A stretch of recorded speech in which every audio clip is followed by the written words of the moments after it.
ಬಹುಭಾಷಾ ನಟ ಪ್ರಕಾಶ್ ರಾಜ್ ಸುದ್ದಿಗೋಷ್ಠಿ ಹಮ್ಮಿಕೊಂಡಿದ್ರು. ಧರ್ಮಸ್ಥಳ ಪ್ರಕರಣ ಸಂಬಂಧ ಮಹತ್ವದ ಪ್ರೆಸ್ ಮೀಟ್ ಹಮ್ಮಿಕೊಂಡಿದ್ರು. ಪ್ರಕಾಶ್ ರಾಜ್ ಹೆಸರು ಕೇಳಿ ಬಂದಿತ್ತು.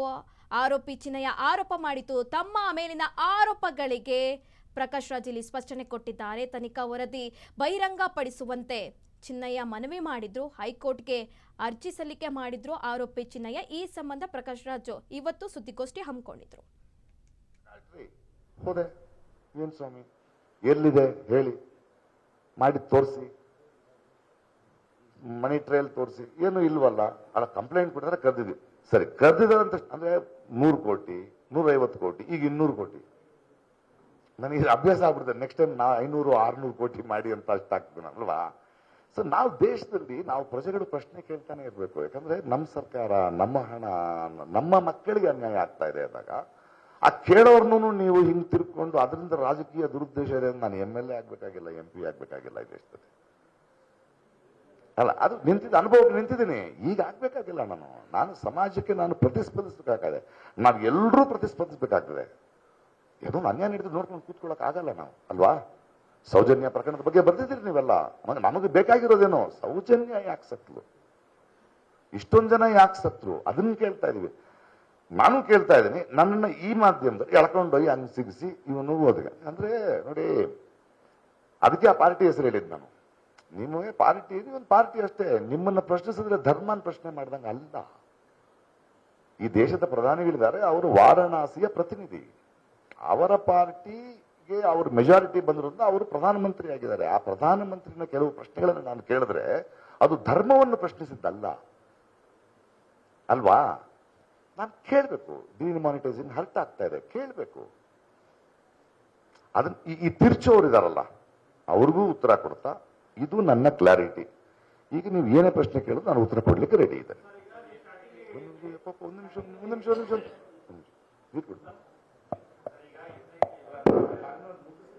ಈಗ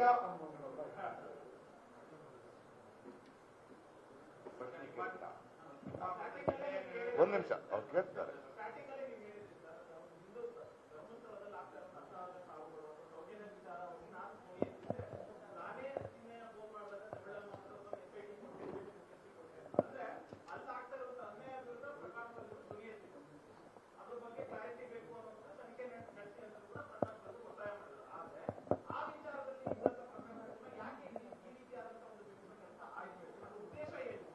ಅದನ್ನ ಹೇಳದ್ನಲ್ಲ, ಅದು ಉದ್ದೇಶ ಬೇರೆ ಇದೆ. ಅವ್ರಿಗೆ ಧರ್ಮ ಸೌಜನ್ಯ ಮುಖ್ಯ ಅಲ್ಲ.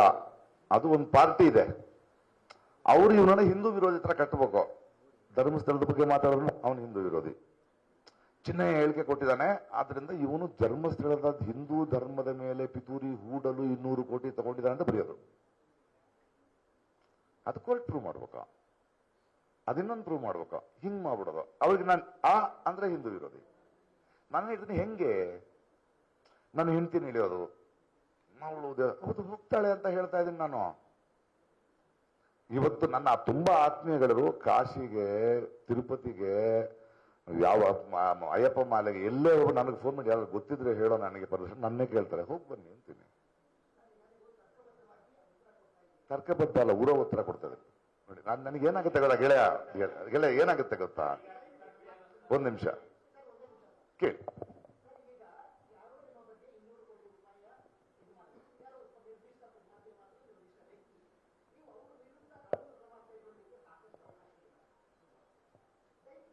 ನೋಡಿ, ಈ ದೇಶದಲ್ಲಿ ಇವಾಗ ಒಂದ್ ನಿಮಿಷ ಇವತ್ತಿನ ಕಾಲದಲ್ಲಿ ಎಲ್ರ ಮೇಲೆ ಕೇಸ್ ಹಾಕೊಂಡು ಕೂತ್ಕೊಳಕ್ ಆಗಲ್ರಿ.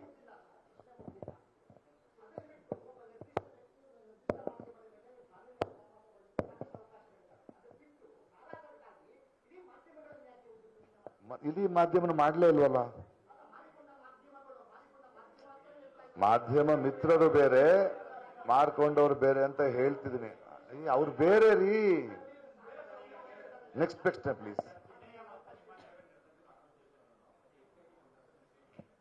ಅವನು ಏನು ಹೇಳ್ದ ಅಂದ್ರೆ, ತಮಿಳ್ನಲ್ಲಿ ಹೇಳ್ದ ಅವನು, அண்ணே உங்களை ரொம்ப பிடிக்கண்ணே, எனக்கு நிறைய விஷயம் தெரியும்ண்ணே. அப்படியாப்பா, எந்த ஊரு? அண்ணே நான் உங்களை மீட் பண்ணோண்ணே. என்ன ஏன்டா மீட் பண்ற, என்ன தெரியும் உனக்கு, என்ன பொட்டு பணம் கிடக்குனே, SIT ஃபார்மா இருக்கு, இப்போ பயமா இருக்குண்ணே. ஏன் உண்மையை சொல்றதுக்கு உனக்கு ஏன்டா பயமா இருக்கு? போ சொல்லு, அவர் நல்ல ஆபீசரு. ஒன்னும் ஆகாத. உண்மையை சொன்னா ஊரே கொண்டாடும்டா. நமக்கு தெரியணும். நானே வந்து கட்டுப்பிடிக்கிறேன்டா உன்னை. நீ போ. அதுக்கு முன்னாடி மீட் பண்ண வேண்டாம். உனக்கு என்ன சொல்லணுமோ அதை ரெக்கார்ட் பண்ணு. ಹೌದು. ಅವನು 28ಕ್ಕೆ ಹೋಗ್ತಾ ಇದ್ದೀನಿ ಅಂದ ಅವನು.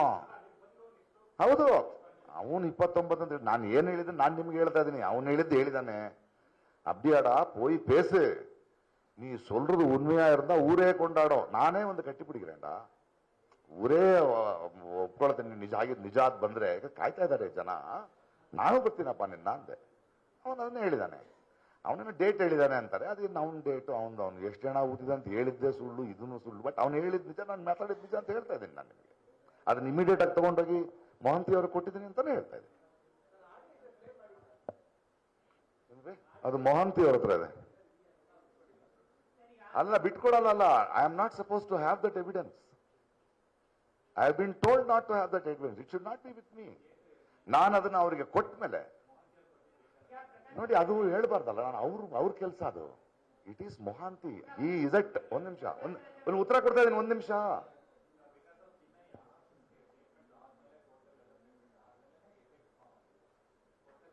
ಹೌದು, SIT ಫಾರ್ಮ್ ಆದ್ಮೇಲೆ ನನಗೆ ಫೋನ್ ಮಾಡಿದ್ದವನು.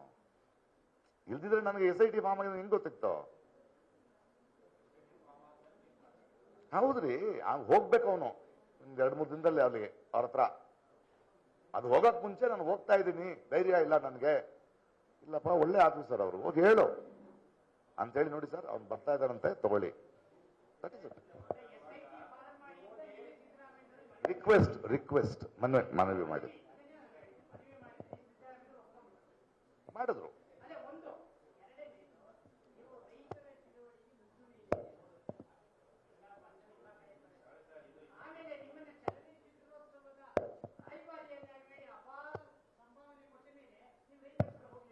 ಸಂಭಾವನೆನಾ? ಯಾವ್ದಕ್ಕೆ? ಅದಕ್ಕೆ ಯಾರು ಕೊಡ್ತಾರೆ ಸಂಭಾವನೆ? 1 ಪೈಸೆ ಇಲ್ರಿ ರೀ.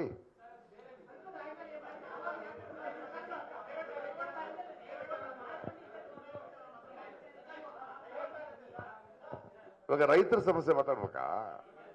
ಹೇಳಿ. ಇಲ್ಲ, 1 ನಿಮಿಷ. ನೋಡಿ, ನೀವೇ ಜಗಳ ಆಡ್ತಿದ್ದೀರಿ. ಅವ್ರ ಪ್ರಶ್ನೆ ನಾವು ಉತ್ತರ ಕೊಡ್ಲೇಬೇಕು. ಅಲ್ಲಲ್ಲ, ಅದನ್ನ ಹೇಳಿ, ಅದಕ್ಕೆ ಉತ್ತರ ಕೊಡ್ಬೇಕ ಬೇಡ? ರೈತರಿದಾರಲ್ಲ, ದೇವನಹಳ್ಳಿ ರೈತರು 3 ವರ್ಷದಿಂದ ಹೋರಾಟ ಮಾಡ್ತಾ ಇದ್ರು. ಅದು ಹಿಂದಿನ ಸರ್ಕಾರ ಒಂದು ಹೊರಡಿಸಿತ್ತು. ನಾನು ಹೋದೆ. ಎಲ್ರು ಅಂದ್ರು ನೀನು ಬರೀ ಬಿಜೆಪಿನ ಬೈತೆ, ಅದು ಕಾಂಗ್ರೆಸ್ ಆದ್ರೂ ಬೈತೀನಿ ನಾನು. ಆಮೇಲೆ ಮುಖ್ಯಮಂತ್ರಿ ಸಿದ್ದರಾಮಯ್ಯ ಅವ್ರ ಹತ್ರ ಹೋದೆ ನಾನು, ಅವ್ರನ್ನ ಕರ್ಕೊಂಡು. ನೋಡಿ, ನೀವು ವಿರೋಧ ಪಕ್ಷದವ್ರ ನಾಯಕರಾಗಿದ್ದಾಗ ಈ ಸಮಸ್ಯೆಯನ್ನ ಬಗೆಹರಿಸ್ತೀರಿ ಅಂದ್ರು. ಗಾಯ ವಾಸಿ ಮಾಡ್ತೀನಿ ಅಂತ ಮಾತು ಕೊಟ್ಟು ನೀವೇ ಈ ಗಾಯ ಮಾಡಿದ್ರೆ ಹೆಂಗೆ ಅಂದೆ. ಇಲ್ಲಪ್ಪ, ಅದು ಫಾರ್ಮ್ ಆಗಿದೆ. ಹಂಗೆಲ್ಲ ಬಿಡಕ್ಕಾಗಲ್ಲ ಸಿದ್ದರಾಮಣ್ಣ. ರೈತರ ಹೋರಾಟ ಇದು. ನಾನು ಅವ್ರ ಪರವಾಗಿ ನಿಲ್ತೀನಿ.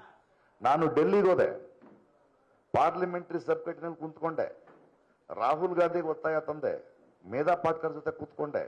ಅದನ್ನು ಫೈನಲಿ ಆ 1700 ಎಕರೆ ಸಿದ್ದರಾಮಯ್ಯನವರ ಕಾಂಗ್ರೆಸ್ ಸರ್ಕಾರ ಏನ್ ಅನ್ಕೊಂಡ್ರು, ಹೊರಗಡೆ ನಿಂತ್ಕೊಂಡು ನೀವು ಒಳಗಡೆ ಬನ್ನಿ ಮಾತಾಡಿದ್ರೆ, ಇಲ್ಲ ನಾನು ರೈತರ ಜೊತೆನೆ ಬರ್ತೀನಿ ಅಂದೆ. ಅದನ್ನ ಗೆದ್ದು. ಮತ್ತಷ್ಟು ಸುದ್ದಿಗಳನ್ನ ನೋಡ್ತಾ ಹೋಗೋಣ ಬ್ರೇಕ್ನ ನಂತರ.